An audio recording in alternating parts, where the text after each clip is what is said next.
hoy, este tema tan hermoso. Esta semana estaba estudiando sobre la fe. Es algo tan sencillo, pareciera que es muy sencillo, ¿no? Todo el mundo dice que tiene fe. Preguntas a una persona en la calle, a un amigo, a un hermano, a un vecino, y muchos dicen tener fe. Y es algo que el ser humano tiene una idea básica de qué es fe, pero a veces puede ser algo errado el tema, el conocimiento de qué en sí significa la fe. Entonces, como un predicador dijo, Charles Spurgeon dijo que la fe es algo fácil, algo sencillo y a la vez también algo muy difícil de explicar. Entonces, vamos a estudiar. Y quiero primeramente decirle esto. Si bien es cierto que vamos a estudiar la fe en esta noche, pero también vamos a centrarnos en la gracia de Dios. Porque el versículo clave que vamos a estudiar en esta noche es el siguiente. Está en Efesios capítulo 2, versículo 8. Si bien es cierto que vamos a estudiar sobre la fe, pero quiero que usted entienda lo siguiente. Voy a dar lectura a la cita bíblica. Efesios capítulo 2, versículo 8 al 9. Porque por gracia sois salvos por medio de la fe, y esto no de vosotros, pues es don de Dios, no por obras, para que nadie se gloríe. Hasta ahí. Entonces vemos que antes que el apóstol Pablo, que escribe la carta a Efesios, habla de la gracia, porque por gracia sois salvos por medio de la fe. Entonces, querido hermano, querido amigo, la fe es un canal, es algo que canaliza la gracia de Dios. Es como un acueducto donde pasa el torrente de agua de gracia por ese canal, por ese acueducto. Entonces, la fe es un acueducto, es un canal, es un intermediario. Eso lo vamos a tocar más adelante, pero quiero que también ustedes tengan en cuenta la gracia de Dios, que es un favor que no merecíamos nosotros, pero lo estamos recibiendo. Su gracia es un regalo que nos da la salvación. Bien, eso quiero que lo tenga como un punto de inicio. Ahora sí, vamos a ir al versículo 1, Efesios capítulo 2, versículo 1. Vamos a ver que Pablo está hablando a la iglesia de Éfeso. La iglesia de Éfeso era una iglesia que estaba comenzando, tanto habían gentiles y habían judíos dentro de esa iglesia. Entonces, la salvación se volvió universal. Muchas veces los judíos pensaban que para ellos nomás la salvación, pero esto fue cambiando. Si bien es cierto, Jesús lanza una profecía a la mujer samaritana, le dice, no, que en todo lugar se adorará a Dios, y Dios busca tales adoradores que le adoren en espíritu y en verdad. Y es así que el evangelio llegó también a los gentiles. Eso lo dijo el apóstol Pedro. Y el apóstol Pablo era el apóstol de los gentiles. Él fue y predicó a los gentiles. Entonces en la iglesia de Éfeso había judíos y gentiles. Y Pablo comienza dándole en los primeros capítulos, diciéndole que usted tiene una gran bendición, han sido bendecidos con todas las bendiciones de lo alto, con todas las bendiciones celestiales, han recibido el Espíritu Santo, han recibido tantas cosas. Ahora Pablo les dice, bien, hermanos de Éfeso, quiero que esto nunca se les olvide, que ustedes un día eran hijos de ira, un día ustedes eran hijos de desobediencia, estaban lejos de Dios. Y nunca se jacten de su salvación, sino es un regalo de Dios. Vamos ahora a ver el versículo 1. Efesios capítulo 2, versículo 1. Titula así: salvos por gracia. Y Él os dio vida a vosotros cuando estabais muertos en vuestros delitos y pecados. ¿A quién se refiere? Y Él os dio vida. ¿Quién es el autor de la vida? Dios. Él es el autor de la vida. Pablo le dice, hermanos de Éfeso, Dios les dio vida a ustedes cuando estaban muertos en sus delitos y pecados. ¿Y quién nos dio vida nuevamente? El Señor Jesús, gracias a su obra en la cruz, trayendo perdón, salvación, redención. Entonces, mis hermanos, ¿qué pasa aquí? ¿Por qué nos dice eso que estábamos muertos en nuestros delitos y pecados? ¿Acaso yo estoy muerto? ¿Yo estuve muerto acaso? Usted puede preguntarse, pero hermano Brian, yo estoy con vida. Yo estoy con vida, respiro. ¿A qué se refiere esa muerte? Le explico. Hermanos, la muerte entró, dice que el pecado entró por Adán, y por ese pecado entró la muerte a todos los hombres. Entonces, cuando Adán pecó en el Edén, cuando Adán y Eva pecaron, fue porque producto de la desobediencia. No me van a comer de ese árbol, de ese fruto de ese árbol, les dijo Dios, ¿no? ¿Y qué es lo primero que hicieron? Desobedecieron, comieron de ese fruto. Entonces, ¿qué pasó ahí? Hubo una desobediencia. Cometieron una infracción a la ley. Entonces, eso se entiende que es pecado, errar al blanco. El pecado de Adán y Eva fue la desobediencia. Se salieron de la voluntad de Dios, no fueron obedientes. Entonces, ese pecado produjo la muerte espiritual de Adán y Eva. Ellos antes se comunicaban constantemente con Dios. Dios les hablaba en el Edén. Ellos no iban a conocer la muerte.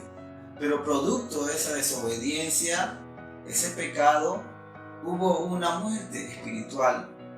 Y eso heredamos todos los hombres. Fue como un virus que fue de generación en generación hasta nuestros tiempos. Y esa muerte significa una separación. Hubo una separación, una ruptura de esa relación entre Dios y el hombre. Es por eso que Pablo dice, ustedes estaban muertos en sus delitos y pecados.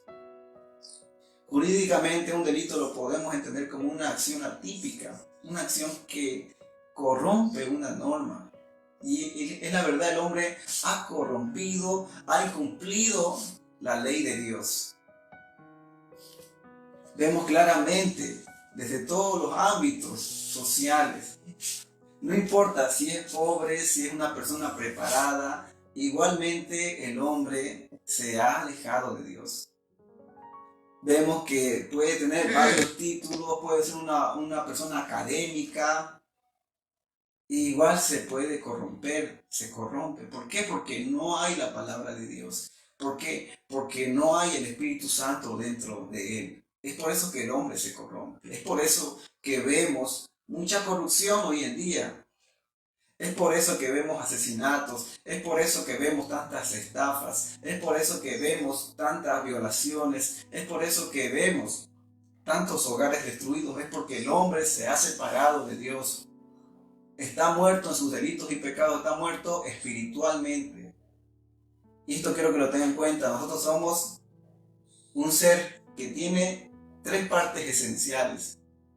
Somos espíritu, alma y cuerpo. Entonces, ¿qué pasó? El espíritu fue muerto. Y ahora nos dejamos gobernar por nuestros sentimientos, por nuestras emociones, que es el alma y el cuerpo. Nos gusta satisfacer los deseos de la carne. Entonces, Pablo también dice en Romanos que el hombre se ha hecho inútil. Se han descarriado, no hay nadie que busque a Dios. Entonces, por eso Pablo dice que estábamos muertos en nuestros delitos y pecados. Vamos al versículo 2.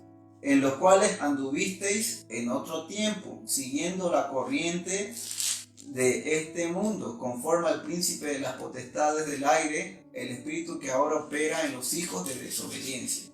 Me pongo de ejemplo, Brian en otros tiempos ha estado muerto en tus delitos y pecados, ha sido desobediente a Dios. Y en otros tiempos anduviste así, siguiendo la corriente del mundo. Era como un pescado que te dejabas llevar por la marea del mar. Te dejas llevar por los deseos carnales, Brian. En otros tiempos eras así. Y conforme al príncipe de la potestad del aire se refiere a Satanás, el cual gobierna en este momento este mundo. Tiene potestad en este mundo. Entonces, por cierto tiempo Dios le da esa potestad a Satanás. Y él, ¿a qué viene? A matar, robar y a destruir. Entonces, en otros tiempos, Brian, te dejabas gobernar por Satanás. ¿Qué más dice? El espíritu que ahora opera en los hijos de desobediencia, Brian, en otros tiempos, ha sido desobediente. Y usted, si vive alejado de Dios, está siendo desobediente a la palabra de Dios. Está andando según a la corriente de este mundo. Si usted rehúsa buscar a Dios, rehúsa conocerlo, usted está viviendo en desobediencia. Está viviendo conforme a la potestad, conforme a la corriente de este mundo. ¿Qué más dice? Versículo 3. Entre los cuales también nosotros vivimos en otro tiempo en los deseos de nuestra carne, haciendo la voluntad de la carne y de los pensamientos, y éramos por naturaleza hijos de ira, lo mismo que los demás. En otras palabras, Pablo le dice, hermanos de Éfeso, y me dice a mí también, me puede decir hoy en día, Brian, yo también anduve en otros tiempos así. Yo andaba también conforme a la voluntad de mi carne. Pablo expresó, identificó con los hermanos de Éfeso. Yo en otros tiempos vivía así, vivía en la carne. Y decía Pablo, mira, Brian, me puede decir el apóstol Pablo, en otros tiempos éramos por naturaleza hijos de la ira. Entonces, esto es muy sencillo. Hay dos cosas, como podemos ver en la vida diaria, que hay solamente dos opciones. Bien, tú dices sí o bien dices no, es blanco o es negro. Y aquí, bien eres hijo de Dios o bien no eres hijo de Dios. Bien eres hijo de Dios o bien eres hijo de la ira. Entonces en otros tiempos Pablo decía éramos hijos de la ira. Los mismos que los demás. ¿A qué se refiere hijos de la ira? Que estábamos acumulando ira para el día de la ira. En otros tiempos, Brian, yo estaba acumulando ira. El castigo de Dios iba a venir sobre mí. Pero gracias a la cruz de Jesús, a su resurrección, gracias a que Él me buscó y me encontró, hoy ya no voy a ser el que reciba esa ira. Ya Jesús pagó ese castigo por mí en la cruz. Ya el juez de jueces le dio un veredicto a Jesús. El castigo de mis pecados vino sobre Jesús. Él tomó mi lugar. Entonces ya no soy hijo de la ira. Ya no soy. Ahora soy hijo de Dios. Hermanos, ahora somos hijos de Dios. Y usted, amigo, que quiere conocer a Dios, búsquelo. Aún puede ser hallado. Ya no sea más hijo de la ira, sino hijo de Dios. Sigamos. Versículo 4. Pero Dios, que es rico en misericordia, por su gran amor con que nos amó, aún estando nosotros muertos en pecados, nos dio vida juntamente con Cristo. Por gracia sois salvos. Él es rico en misericordia. Dios es amplio en perdonar. Y usted me puede decir, pero Brian, ¿qué es misericordia? Misericordia, para que usted lo entienda de una manera práctica y sencilla, misericordia es no recibir algo que merecíamos recibir. De nuevo, misericordia es aquello que merecíamos recibir, el castigo de Dios, pero no lo estamos recibiendo. Si su hijo se roba quinto, ¿el padre qué hace? Lo tiene que castigar. Pero aquí pasó algo muy extraño. Nosotros éramos pecadores, por ende, ¿qué necesitábamos recibir? El castigo del papá. y no recibimos ese castigo. Esa es misericordia. No recibir algo que merecía recibir. Esa es la misericordia de Dios. Él es rico en misericordia. Y dice que por su gran amor con que nos amó, aún estando nosotros muertos en pecados, nuevamente Pablo dice, estábamos muertos en pecados, estábamos separados espiritualmente de Dios. Y dice que nos dio vida juntamente con Cristo. Pablo decía, yo ya estoy muerto, Cristo vive en mí. Y es así que el cristiano ya está muerto en sus pecados. Ya el viejo hombre fue crucificado, ya el viejo hombre quedó atrás. Comenzó una nueva historia con Cristo. Juntamente con Cristo somos resucitados. Ya no hay el viejo Brian, ahora es el nuevo Brian. Entonces, por su gran amor de Dios. Y entre paréntesis dice, por gracia sois salvos. Ahora, quiero que se detenga aquí. Nos detenemos un rato. Si bien es cierto que la misericordia es no recibir aquello que merecíamos recibir, la gracia es lo opuesto. La gracia es aquello que no merecíamos recibir, pero lo estamos recibiendo. Le pongo el ejemplo del niño, ¿no? El niño que se robó el quinto de su padre. Merecía un castigo, ¿no? De parte del padre. Pero ahora imagínense que el padre, en vez de castigarlo, le regale una pelota. No merecía el niño recibir una pelota, merecía recibir una paliza porque se robó quinto de su papá. Pero su padre, o sea, este es algo que no podemos entender, es muy difícil entender con la mente humana. En vez de darnos castigo nos da una pelota, para que lo entiendan mejor. Entonces gracia es un regalo de Dios, aquello que no merecíamos recibir, pero que Él nos da. No merecíamos recibir su salvación, pero Él nos está dando, porque así Él lo quiso, porque así Él ya lo planificó, Él ya lo predeterminó. Ese fue su plan de salvación. Esa es la gracia y la misericordia. Primeramente Dios tiene misericordia de nosotros, nos retiene el castigo que teníamos que recibir y nos da después su gracia, aquello que no merecíamos recibir, pero nos regala su gracia por medio de Jesús. Sigamos. Versículo 6. Y juntamente con Él nos resucitó. Jesucristo resucitó y así también nosotros hemos sido resucitados porque ya estábamos muertos a nuestros pecados. Ahora Jesús nos dio vida. Y asimismo nos hizo sentar en los lugares celestiales con Cristo Jesús. Interesante, esto acá es muy hermoso. Ahora nosotros vivimos un tiempo muy hermoso. Vivimos un tiempo de alegría, de gozo. Hermanos, yo me siento muy contento, muy alegre, muy gozoso porque he podido ser hallado por Jesús. Puedo decir que lo busqué. Puedo decir muchas cosas, que yo lo busqué a Él, pero me doy cuenta en este tiempo de que Él me buscó. La oveja no busca al pastor, el pastor busca a la oveja.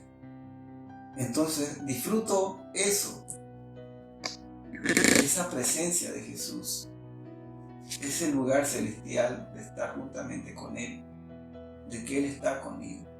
Y no me dejará, Él dice, en este mundo tendréis aflicción, pero confiad en mí, que yo he vencido al mundo. Sigamos. Versículo 7. Para mostrar en los siglos venideros las abundantes riquezas de su gracia en su bondad para con nosotros en Cristo Jesús. Hermanos, amigos, ¿qué es lo que yo espero de aquí a un tiempo? Si bien es cierto que Dios ya no me va a condenar, porque para los que son de Él no hay condenación. Ya Dios Jesucristo llevó mis pecados. Ahora, lo que al cristiano, ¿qué es lo que espera? Es que venga su amado, que venga el esposo por su iglesia, ¿no? Jesucristo a recoger a su iglesia. Y que este cuerpo sea transformado y que podamos estar con Él. Entonces eso espera cada cristiano, cada creyente, que venga Jesucristo. Y todo esto pasará. Entonces, a eso se refiere el versículo 7, que va a mostrar Dios sus abundantes riquezas. También en la Biblia dice que va a haber el tribunal de Cristo. Va a haber una recompensa para todos sus hijos, ¿no? Hay muchos que trabajan más para Cristo, otros no mucho, otros poco, pero van a ser recompensados por el Señor, porque Él es galardonador. Él es el que da a cada uno su recompensa. Ahora, hermanos, llegamos al punto central de este mensaje. Vamos a leer el versículo 8, 9 y 10. Quiero que esté atento porque ya hemos visto que el hombre estaba muerto en sus delitos y pecados, que era hijo de la ira, eran desobedientes, que estaban bajo el control de Satanás, pero que Cristo nos dio vida, nos resucitó, Él nos cambió, nos ha dado su misericordia, su gracia. Ahora vamos a ver cómo Pablo lo resume todo esto. Versículo 8, atento. Porque por gracia sois salvos por medio de la fe. Y esto no de vosotros, pues es don de Dios. Vamos a ir paso por paso. Porque por gracia sois salvos. Es un regalo. Si usted me regala algo en mi cumpleaños, no sé, me regala tal vez un portarretrato o una taza, es un regalo. Y usted no me para cobrando algo. Si usted me cobra algo por ese regalo, ya no es regalo. Entonces, lo mismo aquí el Señor nos dice, es gracia, es un regalo que te estoy dando, la salvación. No lo merecías, pero te estoy dando esta gracia, porque quiero salvarte, quiero darte vida eterna, quiero cambiar tu vida, quiero que dejes el pecado y me sigas. Tomes tu cruz y me sigas, te niegues a ti mismo y sígueme, dice el Señor Jesús. Entonces, por gracia sois salvos. Es solamente por gracia. Ahora, después dice, por medio de la fe, lo que hemos hablado en un comienzo. Y quiero poner otro ejemplo. Imagínense que esto es una locomotora y este es su vagón. Y acá tiene una cadena que lleva al vagón, ¿cierto? Ahora imagínense que esta locomotora es el poder de su gracia de Dios, es el motor, y esta es la cadena, es la fe, y este es el vagón, este es el creyente. Entonces, para que esta locomotora lleve a este vagón necesita una cadena, y eso nos representa que es la fe. Es por medio de esta fe que nosotros somos salvos. Y el poder de su gracia es la locomotora que mueve. Es un canal, es algo que sujeta al creyente a Dios. La fe es necesaria. Ahora le pongo otro ejemplo. La fe. Si yo quiero darle a alguien un vaso de agua o una manzana, esa persona para recibirlo necesita solamente su mano y va a recibir esa manzana o ese vaso. No lo puede hacer ni con su cabeza, ni con su pie, no, solamente con su mano. Entonces esa mano es la fe. Recibe la gracia. Entonces Dios nos da la fe para que nosotros estemos capacitados para recibir esa gracia, esa salvación. Ahora vamos a ver qué sigue. Esa fe. Y esto no de vosotros, pues es don de Dios. Hermanos, se refiere a que la fe no es tanto que ustedes me hayan elegido, dice Dios. No es tanto que ustedes hayan buscado tener fe. No, esto viene de mí. ¿Cómo puedo explicarle esto, hermanos? Este es el misterio más grande que hay. De que Dios busca, de que Dios llama a través del Evangelio. Lo que estamos haciendo en este momento, quiero que tenga en cuenta esto, estamos llevando el Evangelio a usted. Entonces Dios le está regalando la oportunidad para que usted pueda arrepentirse y ser salvo. A eso se refiere que es don de Dios. ¿Qué significa don? Un regalo de Dios también. Entonces, no es tanto que alguien se pueda jactar, no, yo creí en Dios, no, que yo lo busqué, de que yo hice lo otro. de que yo hice tal obra, no.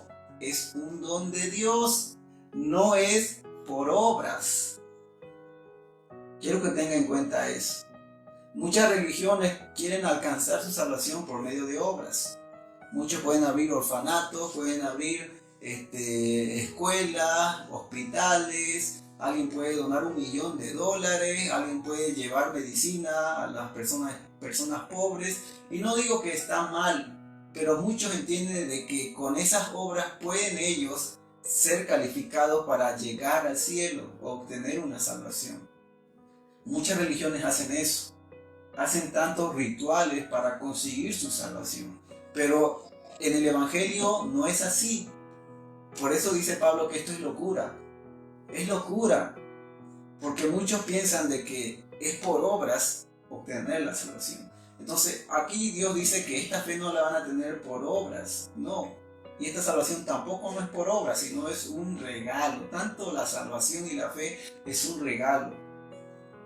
A la vez también Dios te dice, cree, arrepentidos y convertidos. Cree, porque si no crees, también Dios te hace responsable por esa incredulidad y por ese rechazo a la palabra de Dios. Muchos de ustedes pueden estar convencidos de que Jesús es el Hijo de Dios, pueden estar convencidos de que están en pecados, pero si ustedes no son obedientes a la palabra de Dios y no la cumplen y no la guardan, lastimosamente están pisoteando la sangre de Jesús y la tienen por inmunda esa sangre. Entonces, horrenda cosa es caer en las manos de Dios. Entonces nosotros no rechacemos. Si hoy escuchaste la voz de Dios, no les cae vuestros corazones, dice el escritor de Hebreos. Bien, entonces sabemos de que la fe también es un regalo de Dios. ¿Y qué es la fe? ¿Cómo puedo tener fe, hermano Brian? ¿Qué es la fe entonces? La fe, en pocas palabras, quiero que vaya al libro de Romanos capítulo 10, versículo 17. Romanos 10, 17 dice así: así que la fe es por el oír y el oír la palabra de Dios. La fe en primer lugar es conocimiento, es oír la palabra de Dios. Es lo que usted está haciendo en este momento, está escuchando la palabra de Dios y eso también le va a producir fe. Siempre y cuando también caiga en buena tierra esa semilla, la palabra, usted disponga su corazón. Entonces la fe es conocimiento, también la fe es creer. De tal manera Dios amó al mundo que ha dado a su Hijo unigénito para que todo aquel que en Él cree no se pierda, mas tenga vida eterna. ¿Qué significa creer? Una vez que yo escuché la palabra, ya tengo conocimiento, porque no puedo creer en algo que no estoy conociendo, aunque sea tengo un conocimiento básico, pero ya sé a qué se refiere el Evangelio. Ahora tengo que creer en ese Evangelio, creer de que Jesús es el Hijo de Dios, creer de que hay un cielo y hay un infierno, creer de que Dios es todopoderoso, creer de que hay una iglesia, creer de que si uno comete pecado recibe las consecuencias. En eso tengo que creer, en la palabra de Dios, porque Dios no miente, Dios cumple su palabra, hace cumplir su palabra.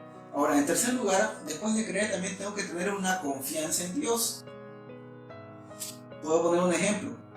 En estos tiempos calamitosos que hay en todo el mundo, donde me imagino que ya la economía de varios países está sobre el suelo, también la economía familiar de cada hogar, entonces el cristiano puede decir: no, yo sé que mi Dios va a proveer porque su palabra dice que Él añade. Dice su palabra, ¿no? Vamos a buscar primeramente el reino de Dios y justicia, todas esas cosas serán añadidas. Entonces Dios va a velar por cada uno de sus hijos. Entonces confío de que Dios va a traer provisión a mi familia. Esa es la confianza. Entonces es tener conocimiento, creer y confiar. Creer de que Jesús es el Hijo de Dios. Bien, entonces esa es la fe. También dice el autor de Hebreos en Hebreos capítulo 11, versículo 1, la fe es pues la certeza de lo que se espera, la convicción de lo que no se ve. Tengo yo certeza de que su palabra se va a cumplir. No lo veo en este momento, pero va a suceder. No veo ahorita el cielo, pero sé que existe. No lo veo a Jesús, pero creo en Él. Bienaventurado aquel que cree sin haber visto a Jesús. Entonces vamos nuevamente a nuestro libro de Efesios capítulo 2. Ya vamos a terminar, amado hermano. Vamos, Efesios, ahora nos toca el versículo 9. Esto no de vosotros, pues es don de Dios. Versículo 9, no por obras. Nuevamente repito lo que dije, no es por obras. Usted no se va a ganar su salvación por alguna obra que haga. Muchas personas pueden vivir engañados por la religión. Hay muchos caminos, pareciera, ¿no? Muchos dicen tener la verdad, yo tengo la verdad. Los que van a tal iglesia solamente ellos van a ser salvos, o los que van y escuchan tal prédica, o los que van y hacen algunos llevan, ¿no? Algunos rituales. Puedo mencionar a varias iglesias que están en error, porque son muchos, hasta llegan a ser espiritistas. Traen la sal de Israel, la rosa de Israel, la cruz de Israel, la tierra, la agua de Israel. O sea, son personas que hacen mercancía de la fe. Entonces esas personas quieren hacer alguna obra para que lleguen a ser salvos, pero acá dicen no por obras. Entonces, hermano Brian, entonces si yo creo, entonces no voy a hacer nada, voy a estar de brazos cruzados. No, no es así. Ahorita vamos a ver a qué se refiere eso. No por obras, para que nadie se gloríe. Porque el de la otra religión puede decir, yo hice esto, Señor, yo hice lo otro, yo doné $1,000,000, yo hice lo otro. Pueden gloriarse y pueden decir Señor, y pueden decir no, Señor. Y el Señor va a decir, pero ¿para qué me decís Señor si no haces mi voluntad? Pero Señor, yo hice sanidad, yo hice milagros, yo hice lo otro. Y el Señor, ¿qué va a decir? Apartados de mí, hacedores de maldad, no os conocí. Entonces, muchas religiones pueden decir, ¿no?, que han hecho una obra para obtener su salvación.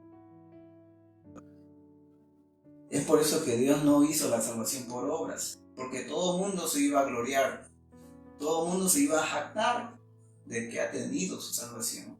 Los judíos se jactaban porque eran el pueblo de Israel. Y ellos pensaban que ya por ser israelitas iban a ser salvos, pero no es así. Tienen que creer.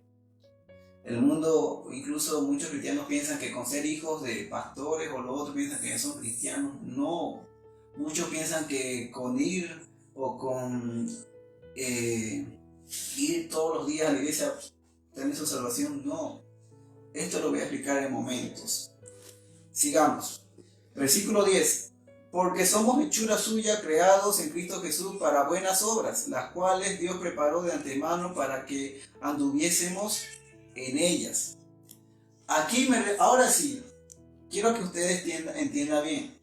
Si bien es cierto que la salvación no es por obras, de que nadie va a tener su salvación por obras, entonces ustedes pueden decir entonces, ¿y el cristiano qué obras va a hacer entonces, hermano Brian? Aquí el versículo 10 nos responde de que estas buenas obras ya han sido de antemano preparados por el Señor para que anduviésemos en ellas. ¿Qué obras Dios quiere que hagamos? Las obras que están conforme a su palabra. ¿Qué obras podemos hacer como cristianos? ¿Dios a qué nos manda?